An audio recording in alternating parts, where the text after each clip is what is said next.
আছেন। এটা সেই বিএনপি যারা বোরকা পরিহিত নারীদেরকে টকশোতে গিয়ে বেশ্যার সাথে তুলনা করেছিল। এই সেই বিএনপির প্রতিবাদে আজকের এই বিক্ষোভ মিছিল পরবর্তী সময়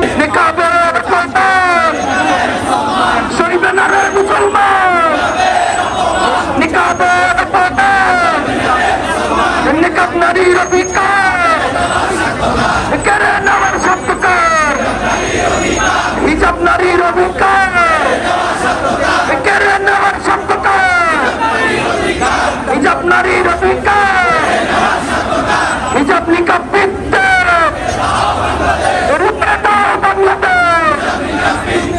বিচার বিচার বিচার চাই, দর্শকদের বিচার চাই, বিচার বিচার বিচার চাই, বিচার বিচার বিচার চাই। সেই সংসদে বসে বিএনপির কুলাঙ্গাররা টেবিল চাপড়িয়ে প্রমাণ করেছে তারা এদেশে কোনো ইসলাম চায় না। তারা প্রমাণ করেছে তারা নারীদের সম্মান দিতে জানে না।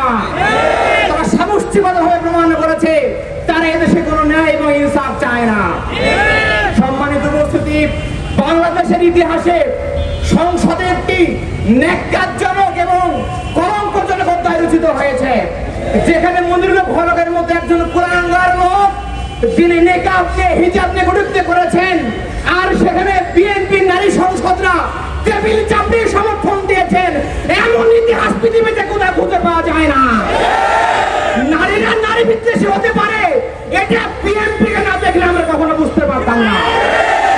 সংগ্রামী উপস্থিতি, আপনারা দেখে থাকবেন নির্বাচনের কয়েকদিন আগে বিএনপির এক নেতা বলেছে নেকাব নাকি বেশ্যাবৃত্তির পোশাক।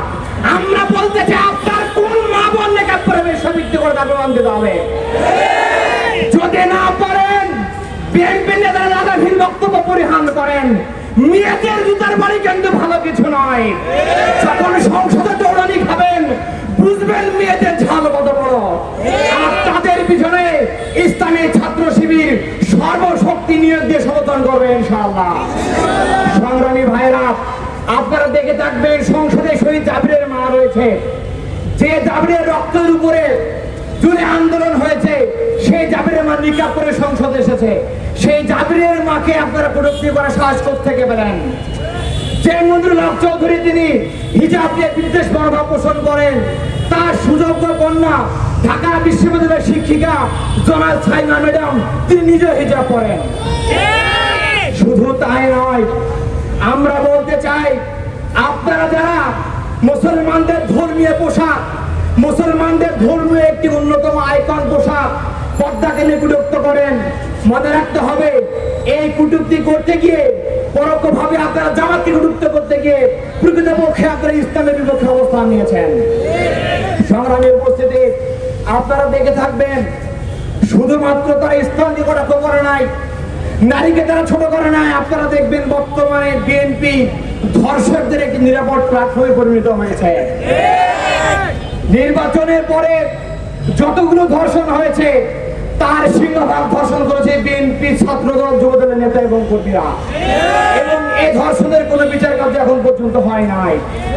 পত্রিকার প্রকাশিত রিপোর্ট অনুসারে বিএনপির নেতা কর্মীরা 30টির অধিক ধর্ষণের ঘটনা ঘটিয়েছেন, এবং তাদের দ্বারা পত্রিকাতে নিউজ হয় না এমন সংখ্যা প্রায় 100 এর অধিক। যদি জুলাই থেকে শুরু করেন তাহলে এই সংখ্যা 200 পেরিয়ে যায়। শুধু তাই নয়, তারা ধর্ষণ করে ক্ষান্ত হন নাই, তারা ঘোষণা দিয়েছেন। আপনারা দেখে থাকবেন কয়েকদিন আগে সাভারে বিএনপির নেতা মুজিব এবং তার দলবল ছোট্ট একজন নারীকে দলবদ্ধ ধর্ষণ করেছে এবং তারা ভিডিও ধারণ করেছে। সে নারী কোনো বিচার পায় নাই। একই দিনে বিয়ানীবাজার সিলেটে আপনারা দেখেছেন এসএসসির একজন ফলপ্রার্থী শিক্ষার্থীকে, যার বয়স মাত্র 16 বছর, তাহিদা জান্নাতকে ছাত্র দলের আহ্বায়ক এনামুল ধর্ষণ করেছে এবং সেই দিনেই তিনি আত্মহত্যা করেছেন। তার বিচারে কিন্তু এখন পর্যন্ত হয় নাই। একই দিনে হবিগঞ্জে এক গৃহবধূকে তারা ধর্ষণ করেছে। একই দিনে লক্ষ্মীপুরে বিএনপির এক নেতা 3 বছরের এক সুদীকে ধর্ষণ চেষ্টা করেছে। বিচার স্বরূপ তারা পিঠের মধ্যে 3টি থাপ্পড় দিয়ে সাব্বাস বেড়া বলে চালিয়ে দিয়েছে, কোনো বিচার আমরা পাই নাই। মনে রাখবেন, বিএনপি তারা মুখে বলে, তারা বলেছিল ক্ষমতা আসলে তারা মদিনা সনদে রাষ্ট্র চালাবে, কিন্তু ক্ষমতায় আসার পরে তারা শরীয় আইনকে ইসলামকে মধ্যযুগে বলে ঘোষণা করে। তারা বলেছিল তারা মদিনা সনদে দেশ চালাবে, মদিনা ইসলামে তারা দেশ চালাবে, কিন্তু মদিনা সনদ তাদের পছন্দ হয়, নিকাহ বিধান তাদের পছন্দ হয় না। এই ধরনের বাটপারি কথাবার্তা আপনারা সবার আগে বন্ধ করবেন। বিশেষ করে ভারতে লুকিয়ে থাকা ভারতের একজন দালাল দেশে রয়েছেন, তিনি সবচেয়ে বেশি প্ল্যান্ডার করছেন ইস্যুগুলো নিয়ে। তাকে বলবো আপনি সাবধান হয়ে যান।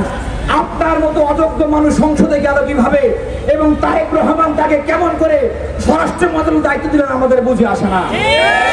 নিশ্চয় এটি পরিকল্পিত ভাবে ইন্ডিয়ান ছকে আপনারা এই কাজটি করেছেন। গতকাল সোনারগাঁয়ে একজন নারীকে সংঘবদ্ধ গণধর্ষণ করেছে যুবলীগের নেতারা। টিআইবি রিপোর্ট বলছে গত 100 দিনে বিএনপি সরকারের নেতৃত্বাধীন 605টি খুনের ঘটনা ঘটেছে, 200 অধিক ধর্ষণের ঘটনা ঘটেছে। আমরা দেখতে পাচ্ছি স্বরাষ্ট্রমন্ত্রী সালাউদ্দিন সারা বাংলাদেশের সকল মন্ত্রণালয়ের দায়িত্ব নিয়ে নিয়েছেন। আমরা তাকে স্পষ্ট বলে দিতে চাই, স্বরাষ্ট্রমন্ত্রী সালাউদ্দিন সারা বাংলাদেশের সকল মন্ত্রণালয়ের দায়িত্ব আপনাকে দেওয়া হয় নাই। আপনার নেতৃত্বাধীন স্বরাষ্ট্র মন্ত্রণালয়ের দায়িত্ব আপনি পালন করুন। যদি পালন করতে পারতেন আজকে পদত্যাগ করে চলে যান। আমরা দেখতে পাচ্ছি জাতীয় সংসদে আমাদের নারীদের, পদ্মশীল নারীদের অধিকারকে হরণ করার চক্রান্ত হচ্ছে।